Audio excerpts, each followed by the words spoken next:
ಆತ್ಮೀಯರೇ, ಎಲ್ಲರಿಗೂ ನಮಸ್ಕಾರ. ಇವತ್ತಿನ ನನ್ನ ಪಯಣ ಕೊಪ್ಪಳ ಜಿಲ್ಲೆಯಿಂದ 4 ಕಿಲೋಮೀಟರ್ ದೂರದಲ್ಲಿರುವ ಬಹದ್ದೂರ್ ಬಂಡಿ ಕೋಟೆಗೆ. ಬನ್ನಿ ಬಹದ್ದೂರ್ ಬಂಡಿ ಕೋಟೆಯ ಇತಿಹಾಸವನ್ನು ತಿಳಿಯೋಣ. ಸ್ನೇಹಿತರೆ, ಕೊಪ್ಪಳದಿಂದ 4 ಕಿಲೋಮೀಟರ್ ದೂರದಲ್ಲಿರುವ ಬಹದ್ದೂರ್ ಬಂಡಿ ಗ್ರಾಮದ ಪ್ರಾಕೃತಿಕ ಬಂಡೆಯ ಮೇಲೆ ನಿರ್ಮಾಣಗೊಂಡಿರುವ ಈ ಕೋಟೆಯು ಇತಿಹಾಸಕ್ಕೆ ಸಾಕ್ಷಿಯಾಗಿ ನಿಂತಿರುವ ಸುಂದರವಾದಂತಹ ದುರ್ಗವಾಗಿದೆ.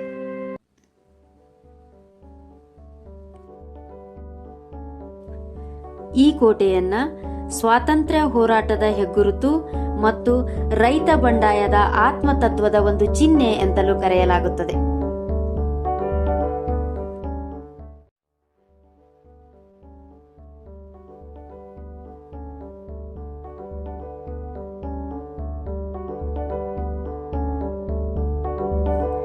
ಬೃಹದಾಕಾರದ ಬಂಡೆಗಳನ್ನ ಒಳಗೊಂಡಿರುವಂತಹ ಕೋಟೆಯು ಇದಾಗಿದೆ.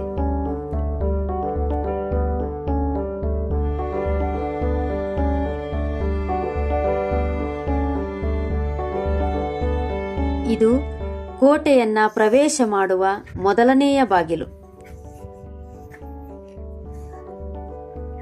ಗಟ್ಟಿಮುಟ್ಟಾದಂತ ಕಲ್ಲುಗಳು.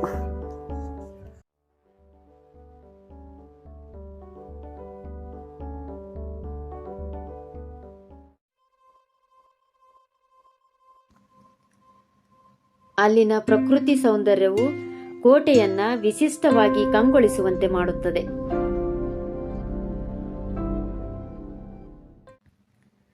ಹದಿನೇಳನೆಯ ಶತಮಾನದಲ್ಲಿ ಹೈದರಾಲಿಯ ಕಿಲ್ಲೆದಾರನಾದಂತಹ ಶೇಖ್ ಮೊಹಮ್ಮದನು 1782ರಲ್ಲಿ ಈ ಕೋಟೆಯನ್ನ ಕಟ್ಟಿಸಿ ಅದಕ್ಕೆ ಹೈದರಾಲಿಯ ಬಿರುದಾದ ಬಹದ್ದೂರ್ ಎಂಬ ಹೆಸರಿನಲ್ಲಿ ಕರೆದನಂತೆ.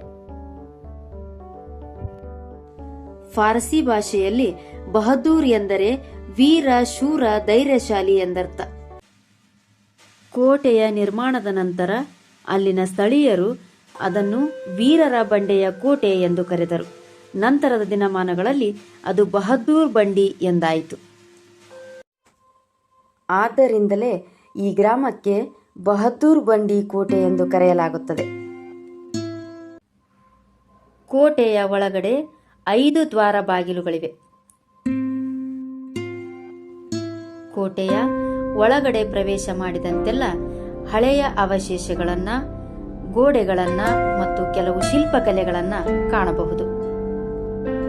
ಈ ಕೋಟೆಯನ್ನ ಚೌಕಾಕಾರದ ದಪ್ಪ ಕಲ್ಲುಗಳಿಂದ ಕಟ್ಟಲಾಗಿದೆ. ಅಲ್ಲಲ್ಲಿ ಇಟ್ಟಿಗೆ ಮತ್ತು ಗಾರೆಗಳನ್ನು ಕೂಡ ಬಳಸಲಾಗಿದೆ.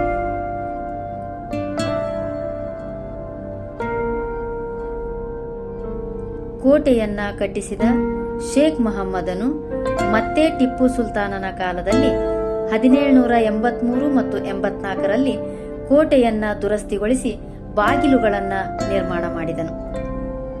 ಅದರಲ್ಲಿ ಮರಾಠರು ಮತ್ತು ಹೈದರಾಬಾದಿನ ನಿಜಾಮರು ಒಗ್ಗೂಡಿ ಈ ಕೋಟೆಯನ್ನ ವಶಪಡಿಸಿಕೊಂಡರು. ನಂತರ 1791ರಲ್ಲಿ ಈ ಕೋಟೆಯು ಬ್ರಿಟಿಷ್ ಕ್ಯಾಪ್ಟನ್ ಆಂಡ್ರ್ಯೂ ರೀಡ್ಸ್ನ ವಶವಾಯಿತು. ಈ ಕೋಟೆಯು ಯುದ್ಧ ತಂತ್ರದ ಕೇಂದ್ರವಾಗಿತ್ತು ಎಂದು ಕೂಡ ಹೇಳಲಾಗುತ್ತದೆ. ಇದು ಕೋಟೆಯಲ್ಲಿರುವ ಹನುಮಂತನ ದೇವಾಲಯ.